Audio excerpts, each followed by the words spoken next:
Hello guys, അമ്മൂസ് വ്ലോഗ്സിലേക്ക് സ്വാഗതം guys. അപ്പോൾ ഇന്നത്തെ പരിപാടി എന്താണെന്ന് നമുക്ക് നോക്കിയാലോ. ഇന്ന് നമ്മളുടെ വീടിൻ്റെ ചുറ്റുഭാഗം മുഴുവൻ ചെത്തിക്കോരാൻ ഞാൻ ഒരു ഏട്ടനെ വരാൻ പറഞ്ഞിട്ടുണ്ട്. നമുക്കിതൊരു മാസത്തിൽ 2 പ്രാവശ്യം നമുക്കിതൊരു പണിയാണ് ഗൈസ്. കാരണം നമ്മളുടെ ഫ്രണ്ട് ഭാഗം നമ്മളൊന്നും ചെയ്തിട്ടില്ല. മുറ്റമാണെങ്കിൽ ശരി, വഴിയാണെങ്കിൽ ശരി, നമ്മൾ അങ്ങനെ ഇട്ടിരിക്കുകയാണ്. അപ്പോൾ നമ്മൾ എന്തായാലും ആൾക്കൊരു കാലിച്ചായ കൊടുക്കുക എന്ന് വെച്ചിട്ട് ഞാൻ പാലടുപ്പിൽ വെച്ചിട്ടുണ്ട്. പക്ഷേ പാല് ഞാൻ അവിടെ വീഡിയോ എടുത്ത് വരുമ്പോഴേക്കും പാലൊക്കെ പൊന്തി. അങ്ങനെ നമുക്കൊരു ഗ്ലാസ് ചായയൊക്കെ ആൾക്ക് വെച്ച് കൊടുക്കാം. വന്നൊരു കാലി ചായ കുടിക്കുക. പിന്നെ നമുക്ക് കുറേ കഴിഞ്ഞിട്ട് ഒരു 11 മണിയൊക്കെ ആകുമ്പോഴേ ഞാൻ രാവിലത്തെ കഴിക്കാൻ കൊടുക്കുള്ളൂ. അപ്പോൾ ഞാനൊരു ചായ ഉണ്ടാക്കാമെന്ന് വെച്ചിട്ട്, അപ്പോൾ നമ്മുടെ ഏരിയ കംപ്ലീറ്റ് നമുക്കൊന്ന് ചെത്തി വൃത്തിയാക്കണം. പിന്നെ മേലെ വർക്ക് ഏരിയ എടുത്ത ഷീറ്റിൻ്റെ മേലെ സൈഡ് കുറച്ച് പൊടികളും കാര്യങ്ങളൊക്കെ ഉണ്ട്. അപ്പോൾ അത് എന്തായി നോക്കാൻ വേണ്ടി ഞാൻ മേലേക്ക് പോവുകയാണ്.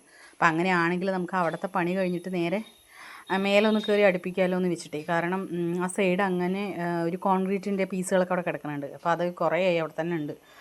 അപ്പോൾ അതൊന്ന് അടുപ്പിച്ചാൽ ആ ഭാഗം ക്ലിയർ ആവും. അപ്പോൾ നമുക്ക് ഇതൊക്കെയാണ് നമ്മളുടെ ഇന്നത്തെ ഒരു വിശേഷം. ഇന്ന് നമുക്ക് മുഴുവൻ ചെത്തിക്കോരലാണ്. കാരണം നമുക്കത് നമ്മൾ ഈ പുല്ലിങ്ങനെ വന്നിട്ടേ ഇതിന് എന്തെങ്കിലും വഴിയുണ്ടെങ്കിൽ ഒന്ന് കമൻറ്റ് ചെയ്യൂ ഗൈസ്. നമുക്ക് ഇപ്പോൾ തൽക്കാലം നമ്മളുടെ ഫ്രണ്ട് ഭാഗമൊന്നും നമുക്ക് ചെയ്യാനുള്ളൊരു ഇതില്ല. അതുകൊണ്ടാണ് നമ്മളിപ്പോൾ ഇങ്ങനെ ഇട്ടിരിക്കുന്നത്. അപ്പോൾ കംപ്ലീറ്റ് ഒരു തരം പുല്ലാണ് വന്നിരിക്കുന്നത് അതിൽ. അപ്പോൾ ആളിതാ ചെത്തിക്കൊണ്ടിരിക്കുകയാണ്. പിന്നെ ഫുഡ് കാര്യങ്ങളൊക്കെ ഉണ്ടാക്കിയിട്ടുണ്ട്. ഉച്ചക്കിലേക്കുള്ള ഭക്ഷണം എന്തെങ്കിലും ഒരു ഉണ്ടാക്കി കൊടുക്കണം അവർക്ക്. അപ്പോൾ ഇന്നത്തെ വീഡിയോ ഇത്രയൊക്കെ ഉള്ളൂ ഗൈസ്. അപ്പോൾ ഞാൻ എന്തായാലും ബാക്കി കാര്യങ്ങളൊക്കെ നോക്കട്ടെ. അപ്പോൾ ഇന്ന് എൻ്റെ വിശേഷം ഇതൊക്കെയാണ്. ടാറ്റാ ഗൈസ്.